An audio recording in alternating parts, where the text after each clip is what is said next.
Hello guys, मैं रितेश कुमार और आपका स्वागत करता हूं अपने यूट्यूब चैनल लेट्स ग्रो में। आज हम लोग जो टॉपिक देखने जा रहे हैं वो है मैकाले मिनट। इसको हम लोग मैकाले की शिक्षा नीति के नाम से भी जानते हैं। 1813 के चार्टर एक्ट के बाद भारतीय शिक्षा का जो दायित्व था वो ईस्ट इंडिया कंपनी को मिल गया। चार्टर एक्ट 1813 के एक्ट 43 में एजुकेशन से रिलेटेड बातें कही गई थी। उसमें कुछ चीज़ों को क्लियर नहीं किया गया था जिसकी वजह से वो विवाद उत्पन्न हुआ। उसमें लिखा गया था कि साहित्य और विद्वान के ऊपर प्रतिवर्ष 1 लाख रुपया खर्चा की जाएगी, बट उसमें ये क्लियर नहीं किया गया था कि वो साहित्य कौन सी होगी, वो विद्वान कौन से होंगे, वो विद्वान या वो साहित्य भारतीय होगा या वेस्टर्न होगा। ओरिएंटल ग्रुप के लोग चाहते थे कि भारतीय साहित्य और भारतीय विद्वान पे पैसा खर्च हो, वहीं ओसिडेंटल ग्रुप वाले चाहते थे कि वेस्टर्न साहित्य और वेस्टर्न विद्वान पे पैसा खर्च हो, या फिर वो भारतीय विद्वान पे खर्च हो जो वेस्टर्न का ज्ञान रखता हो। तो यही विवाद लंबे समय तक चलती रही। 1833 के चार्टर एक्ट में भी इस विवाद को क्लियर नहीं किया गया। 10 जून 1834 को मैकाले भारत आते हैं। वो कार्यकारी समिति का एक सदस्य बन के भारत आए थे। उस टाइम पे भारत के गवर्नर जनरल विलियम बेंटिक थे और वो चाह रहे थे कि ओरिएंटल और ओसिडेंटल ग्रुप के जो विवाद चल रहा है 1833 से, उसको सॉल्व करना चाह रहे थे। और इसीलिए मैकाले को भारत के जन शिक्षा समिति का अध्यक्ष बनाता है कि भाई आप बस ओरिएंटल ओसिडेंटल ग्रुप का जो विवाद चल रहा है उसको क्लियर कीजिए और भारत के शिक्षा व्यवस्था को सुदृढ़ बनाइए। विलियम बेंटिक ने मैकाले से कहा कि ये जो ओरिएंटल ओसिडेंटल का विवाद 1813 से ही चला आ रहा है साहित्य और विद्वान को लेके, आप उसको क्लियर कीजिए, उसको स्पष्ट कीजिए कि कहाँ पे हमको पैसा खर्चा करना है। मैकाले जो थे वो ऐसे वातावरण में पले थे जहाँ अंग्रेजी साहित्य और संस्कृति को ही श्रेष्ठ माना जाता था, और वो वही पूर्वग्रह लेके भारत भी आए। ब्रिटिश संसद में भाषण देते हुए उन्होंने एक बार कहा भी था, यूरोपीय साहित्य की पुस्तकों की एक अलमारी भारत के समस्त साहित्य के बराबर है। यानी वो भारतीय साहित्य को इतना कम समझते थे कि इतना कम ज्ञान है इसमें कि वो मात्र मतलब यूरोपीय साहित्य की पुस्तक जो होती है उनकी लाइब्रेरी के मात्र एक अलमारी से कंपैरिजन किया कि यहाँ के अलमारी एक अलमारी में जितना ज्ञान है उतना भारत के संपूर्ण साहित्य में उतना ही ज्ञान है। उसके बाद मैकाले ने अपना कार्य स्टार्ट किया। उन्होंने सबसे पहले चार्टर एक्ट 1813 के एक्ट 43 को अच्छे से एनालाइज किया।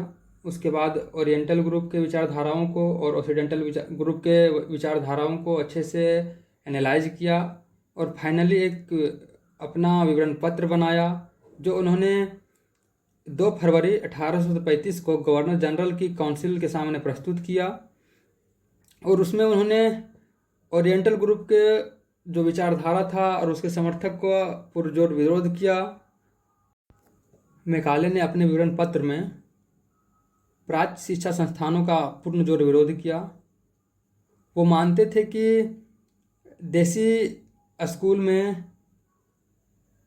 सरकार का बस पैसा खर्च हो रहा है और जनता का समय व्यर्थ हो रहा है, इसीलिए देसी स्कूलों को बंद कर देनी चाहिए और सरकार का पैसा भी बचाना चाहिए और जनता का समय भी बचाना चाहिए। वो मानते थे कि मतलब यहाँ शिक्षा के नाम पे बस कुछ भी पढ़ाया जा रहा है। उन्होंने भारतीय साहित्य का मजाक उड़ाते हुए कहा था कि एक अच्छा यूरोपीय पुस्तकालय की अलमारी भारत और अरब के संपूर्ण साहित्य के बराबर होगी। यानी वो भारत और अरब के साहित्य का इतना कम ज्ञान वाला समझते थे कि वो मात्र यूरोप के एक पुस्तकालय के एक अलमारी के भरे किताबों के बराबर ही मानते थे। उनके नज़र में यहाँ के जो साहित्य थे वो एकदम बेकार ही थे। उन्होंने भारतीय साहित्य का भी मजाक उड़ाया और कहा भी था कि भारत में ऐसा चिकित्सा सिद्धांत पढ़ाए जाते हैं जिस पे ब्रिटेन के पशु चिकित्सक भी हंस पड़ेंगे। वो मानते थे कि भारत में इतना ख़राब तरीक़ा से ट्रीटमेंट किया जाता है और यहाँ का जो चिकित्सा प्रिंसिपल है इतना ख़राब है कि इतना ख़राब तरीका तो वहाँ पे ब्रिटेन में जानवरों को भी यूज नहीं किया जाता है ट्रीटमेंट के लिए। और यहाँ के ज्योतिषी शास्त्र के बारे में ऐसा बोला कि यहाँ पे भारत में जो ऐसे ज्योतिषी हैं, ऐसे ज्योतिष शास्त्र हैं कि ब्रिटेन के स्कूल का गर्ल को भी अगर बताया जाए कि वहाँ पे ऐसा ज्योतिष पढ़ाया जाता है तो ऐसा ज्योतिष का प्रयोग किया जाता है, तो वहाँ के गर्ल्स इसको जोक समझ के हंसेगी। उन्होंने भारतीय विद्वान शब्द को क्लियर करते हुए स्पष्ट किया कि यहाँ पे विद्वान का मतलब संस्कृत के पंडित या फिर अरबी के मौलवी नहीं है। यहाँ वैसे भारतीय लोगों के बारे में बात की जा रही है जो जॉन लॉक का दर्शन भी पढ़े हैं और मिल्टन के कविता को भी जानते हैं, उनके साहित्य को जानते हैं, तो फिर वेस्टर्न साहित्य को जानते हैं। वैसे विद्वान के बारे में यहाँ पे क्लियर करते हुए बताया और साहित्य शब्द को स्पष्ट करते हुए उन्होंने अपने तरीके से कहा कि यहाँ पे साहित्य का अर्थ भारतीय साहित्य से नहीं है या तो अरबी साहित्य से नहीं है, यहाँ पे साहित्य का मतलब अंग्रेजी साहित्य से है। शिक्षा का माध्यम उन्होंने इंग्लिश को माना और उसको मानने के पीछे क्लियरिफिकेशन दिया कि यहाँ पे जो भारतीय लोग हैं वो अंग्रेजी के प्रति रुचि रखते हैं और ऐसा हो भी सकता है क्योंकि भारत में देखा जाता है कि हर व्यक्ति चाहता है कि अमीर को फॉलो करे, अमीर जो ज़िंदगी जी रहा है वैसे जिए, अमीर जैसे ड्रेस पहन रहा वैसे पहने, अमीर जैसे बात कर रहा वैसे बात करे। अभी भी आप देख सकते हैं कि कोई भी कपड़ा हो, गाड़ी हो या कुछ भी हो तो उसको यहाँ पे हीरो या हीरोइन के द्वारा या बड़े बड़े सेलिब्रिटी के द्वारा प्रचार कराया जाता है। लोगों को दिखाया जाता है कि वो सेलिब्रिटी ये चीज़ यूज कर रहे हैं, फिर लोग वही चीज़ के पीछे आकर्षित होकर उन्हीं चीज़ों को खरीदते हैं। उसी तरह से उस टाइम में भी था कि लोग जो अमीर फैमिली से थे वो इंग्लिश बोलने का प्रयास करते थे, इंग्लिश भाषा को सीखना चाहते थे।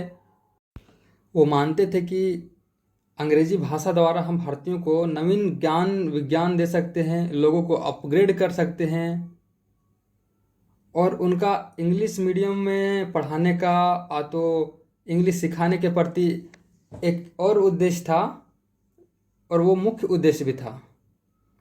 वो एक ऐसे वर्ग को तैयार करना चाह रहे थे जो उनके लिए नौकर क्लर्क बन सके, उनको साम्राज्य चलाने में सहायता प्रदान करे। वो मानते थे कि इंग्लिश जो है वेस्टर्न भाषाओं में भी सर्वोपरि है, जो इस भाषा को जानता है वह सुगमता से उस विशाल ज्ञान भंडार को प्राप्त कर सकता है जिसे विश्व की बुद्धिमान जातियों ने रचा है। यानी वो मान रहे थे कि जो इंग्लिश जानता है वो लेटेस्ट ज्ञान को प्राप्त कर सकता है, जो बुद्धिमान वर्ग है, जो साइंटिस्ट लोग हैं, जो नया नया इन्वेंशन करते हैं उनको जान सकता है। इन सारी चीज़ों को स्पष्ट करके उन्होंने 2 मार्च 1835 को विलियम बेंटिक के काउंसिल को विवरण पत्र दे दिया, जिसके बाद काफ़ी आलोचनाएं हुई। बट जो तत्कालीन गवर्नर जनरल थे विलियम बेंटिक, वो एक सुधारवादी और अंग्रेजी भाषा के समर्थक थे, जिसकी वजह से उन्होंने एटलीस्ट स्वीकृति दे दी और 22 वर्षों से चली आ रही विवाद को ख़त्म किया और बेंटिक ने अपना शिक्षा नीति संबंधी घोषणाएं की, जैसे प्राच्य शिक्षा के प्रसार संबंधी कार्यों को समाप्त ना करके वैसा ही छोड़ दिया जाए, साथ ही उसके अध्यापकों एवं छात्रों को पहले के समान ही अनुदान मिलता रहे। यानी जो भारतीय स्कूलें चल रही थी उसको बंद नहीं किया जाए, वैसा ही छोड़ दिया जाए और जो अनुदान मिल रहा था वैसा ही मिले। बस प्राच्य शिक्षा संबंधी साहित्य का प्रकाशन को रोक दिया और उनके स्थान पे अंग्रेजी साहित्य तथा विज्ञान संबंधी पुस्तकों का प्रकाशन पर ध्यान दिया और उस पर पैसा खर्च किया। और अंग्रेजी सरकार का प्रमुख उद्देश्य भारतीयों के बीच यूरोपीय साहित्य और विज्ञान का प्रचार करना है। अतः भविष्य में शिक्षा संबंधी धनराशि अंग्रेजी माध्यम से दी जाने वाली शिक्षा पर खर्च की जाए। A.N. मुखर्जी के अनुसार मैकाले भारत में ऐसे लोग का निर्माण करना चाह रहे थे जो रंग रूप में भारतीय हो किंतु वेशभूषा, बातचीत, चिंतन तथा विचारों में अंग्रेज हो। थैंक यू एंड तक बने रहने के लिए।